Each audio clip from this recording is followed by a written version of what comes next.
Well, I don't know how many of you have been battling with sinuses, but I have. You'd think a good pharmacist would know what to do about that.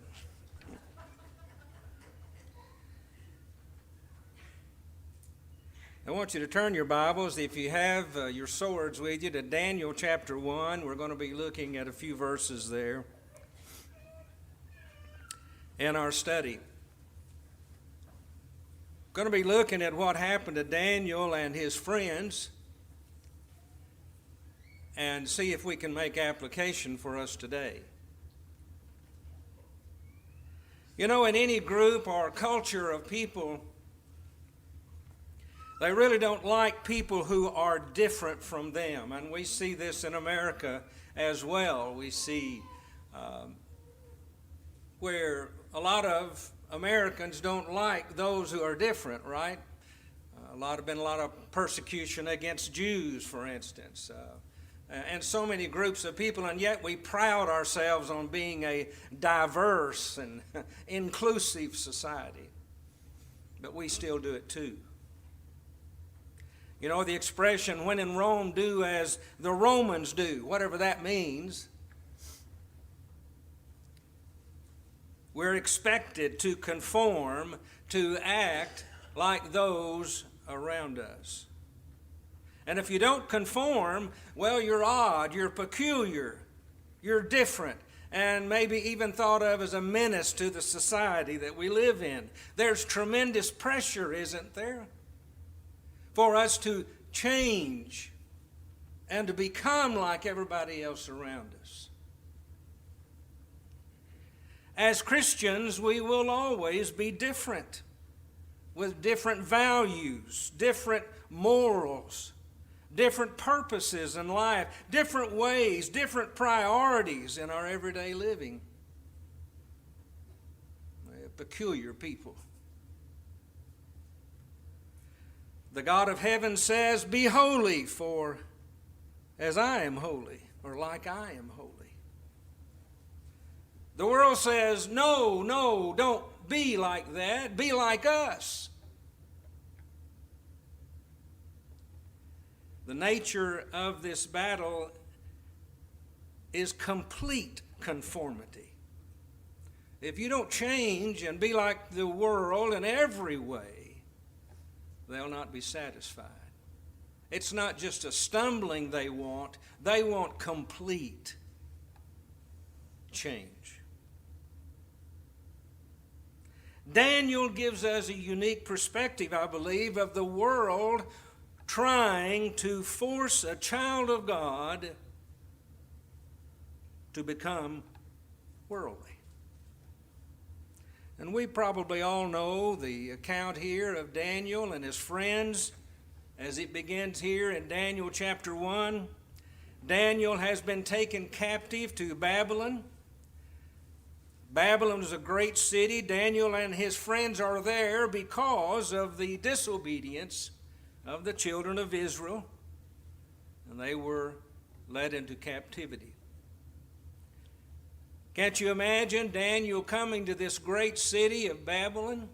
It says that the walls, that 4 chariots could ride down the walls that surrounded that city at one time.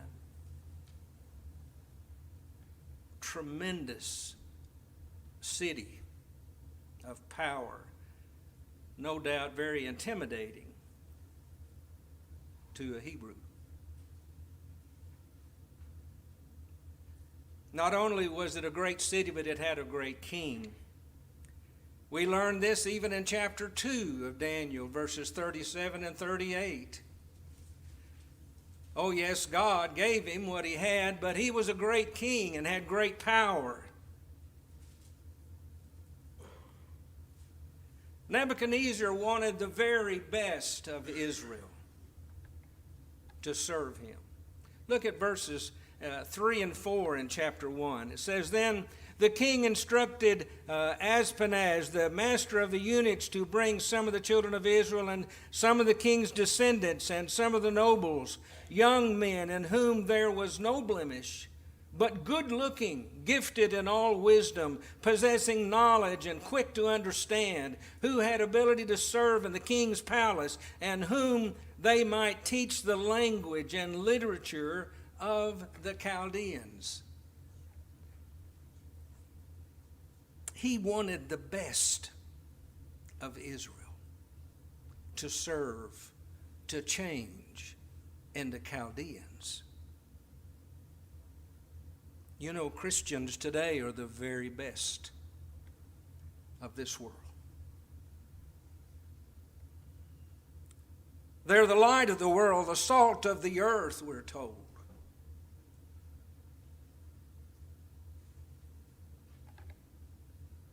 The world wants the Christians to be changed and to be like them.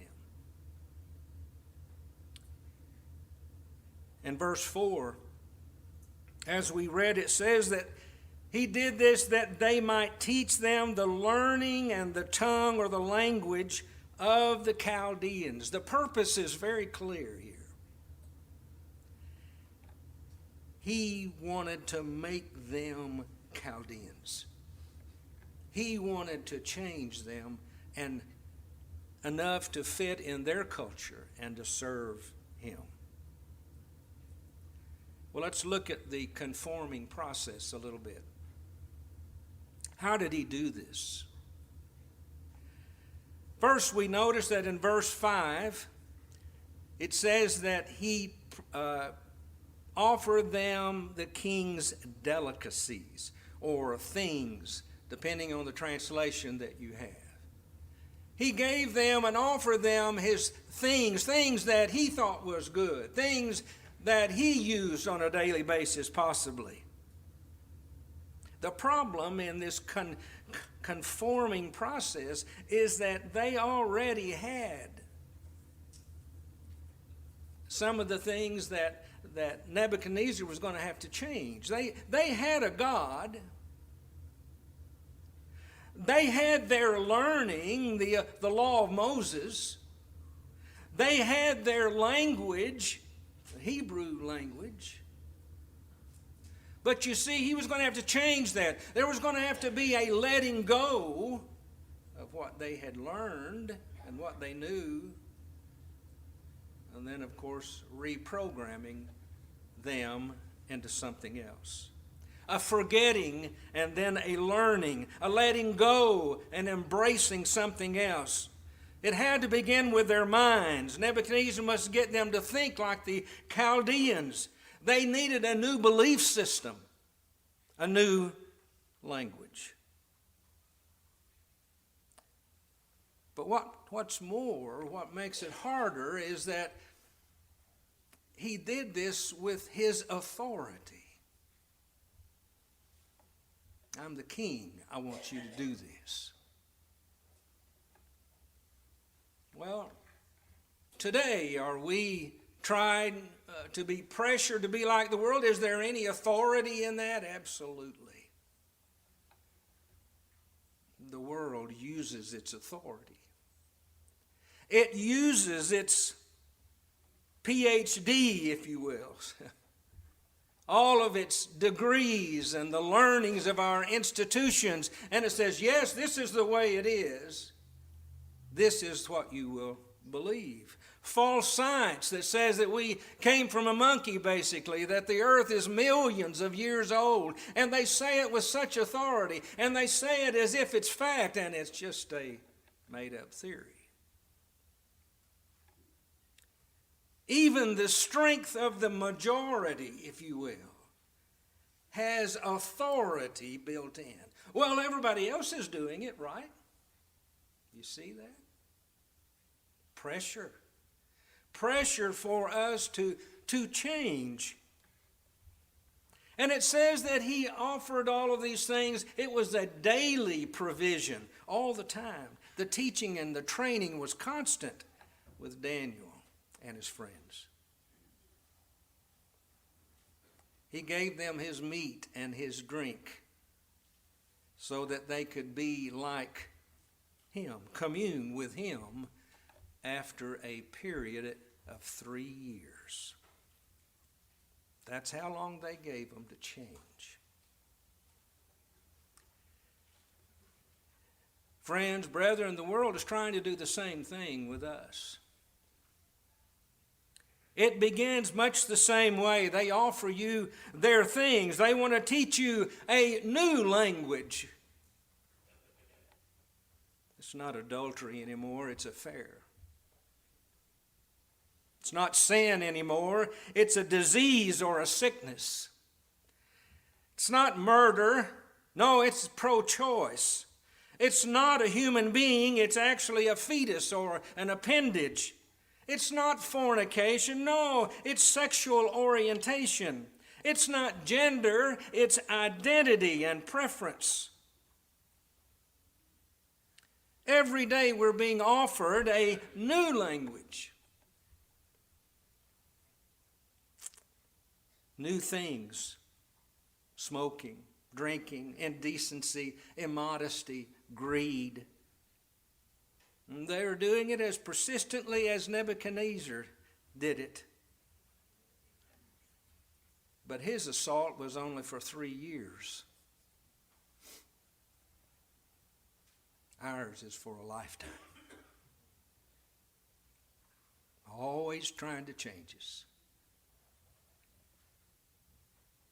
Television, music, phones, tablets, movies, magazines, work, play, everywhere you go, there is this constant flow. Well, has it worked? Have you started speaking a new language yet? Do you call things like the world calls them, or as God calls them? Well, there's several things Nebuchadnezzar, he wasn't done yet for sure, but he had to change their names, didn't he? You know, names do several things. It connects us to our family. It expresses our individuality. It separates us from others. A name. In verses 6 and 7, we find that Nebuchadnezzar changed their Hebrew names to Chaldean names.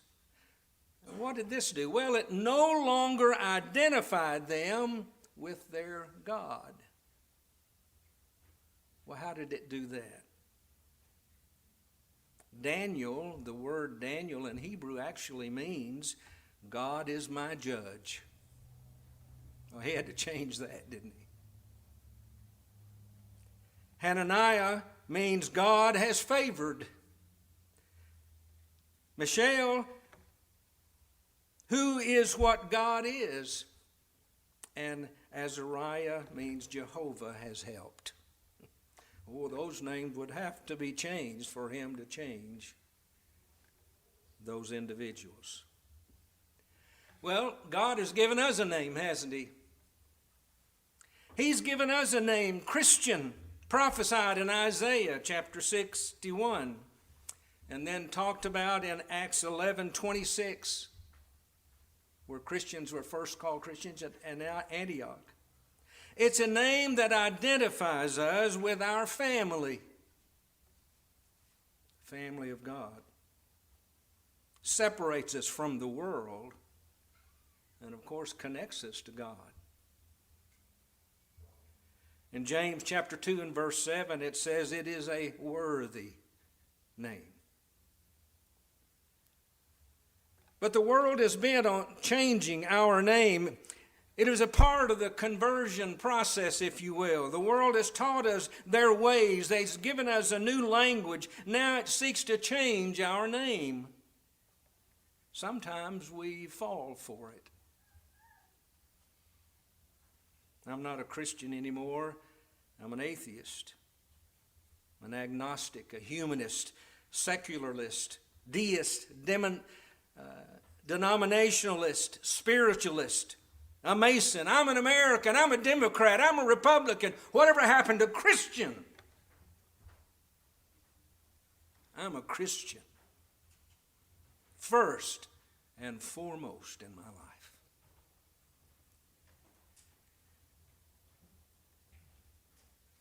No, I have a new name now. The name God gave no longer suits me. I'm embarrassed to call myself a Christian. You see the conversion process. Is it beginning to work? Well, in Daniel chapter 1, verses 18 to 20, we find that the process seems to have worked for Daniel and his friends, as it no doubt had done for many. It says, now at the end of the days when the king had said that they should be brought in, the chief of the eunuchs brought them in before Nebuchadnezzar. Then the king interviewed them. And among them all none was found like Daniel, Hananiah, Mishael, and Azariah, and therefore they served before the king. And in all matters of wisdom and understanding about which the king examined them, he found them 10 times better than all the magicians and astrologers who were in all his realm. It appeared they had been completely changed, that it had worked. Well, then we turn to Daniel chapter 3, a little bit further on. And what has happened to Daniel will happen to us, I think, in the world today.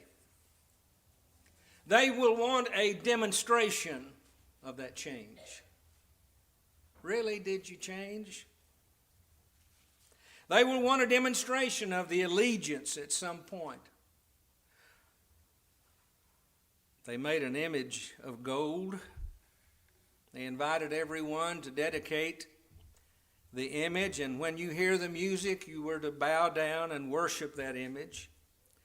And of course, we know then in verse 6, if not, they would go into the fiery burning furnace. Verses 8 through 12, we find that Shadrach, Meshach, and Abednego did not bow.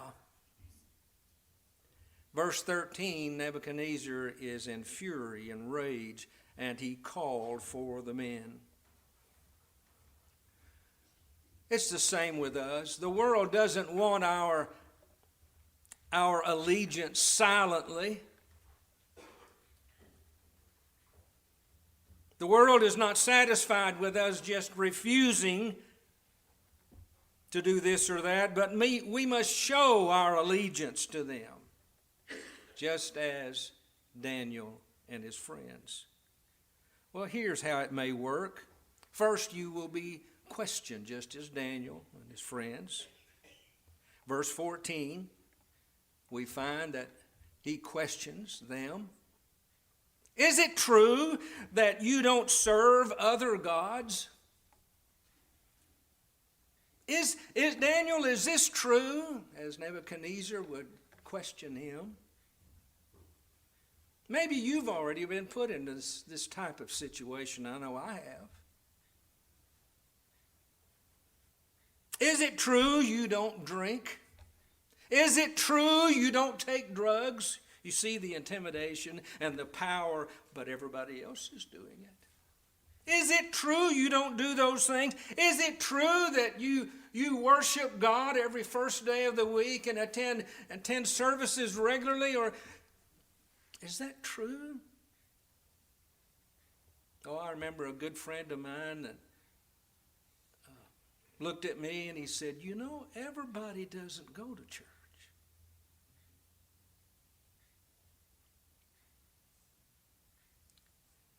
Well, Nebuchadnezzar was very surprised, thought the conversion process had completely worked like it had on many others, yet it hadn't. Maybe he thinks this was a mistake. Maybe I didn't hear it right. Maybe I didn't say the question just right, you know. So we see in verse 15, mercy was given. And I'm going to give you another chance, right? Another opportunity to demonstrate your allegiance to the world or to the Chaldean world. First, they will teach you their ways. Then they will give you their things. They will change your name. They will give you a new language. They will invite you to dedicate your allegiance. And should you refuse, they will be shocked. But then you may be offered mercy and given another opportunity. But if you refuse again, very likely persecution, ridicule of some kind may follow. Daniel, Hananiah, Mishael, and Azariah refused. And what they did, you and I must do. But how did they succeed? How were they able to refuse all of this pressure for them to conform? I believe the key is found in verse 8 that David read for us, where Daniel, it says, purposed in his heart he would not defile himself. Daniel could see. He could see what life offered to him, that it would defile him, desecrate him, destroy him. We ought to be able to see that as well, especially in our culture.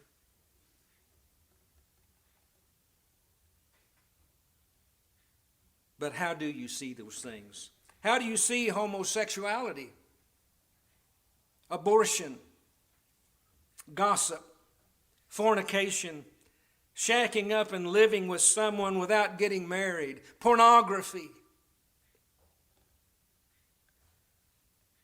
How do we see that? Daniel, no doubt, could see the destructiveness of sin and leaving God.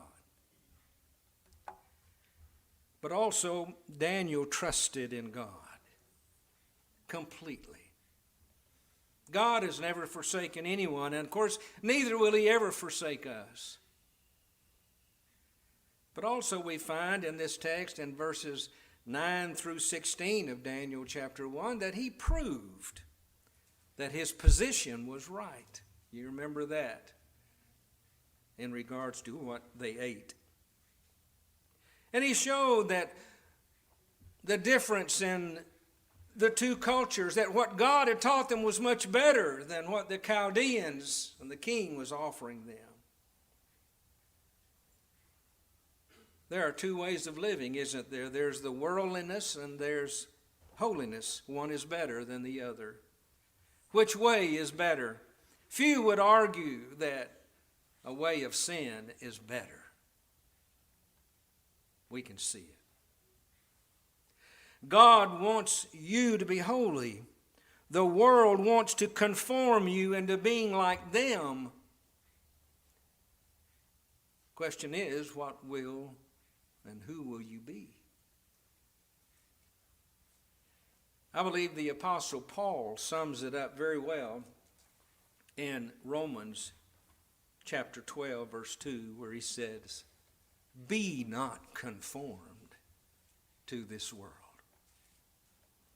Oh, we're going to be different if we're true Christians. Be not conformed to this world, but be ye transformed by the renewing of your mind, that you may prove what is that good and acceptable and perfect will of God. We have to beware of how the world is constantly trying to change us. And that's what this lesson is all about. That's what we can learn from Daniel and his friends. It starts by being a Christian, becoming a Christian. Of course, of hearing, believing, confessing, and repenting, and being baptized that puts us into Christ. It continues by being faithful to God all of our days. And of course, this morning we want to give you that opportunity to become a Christian. And if you have not lived faithfully, if it needs to be a public confession where we can pray with you and for you, we want to give you that opportunity. Won't you come as together we stand and sing?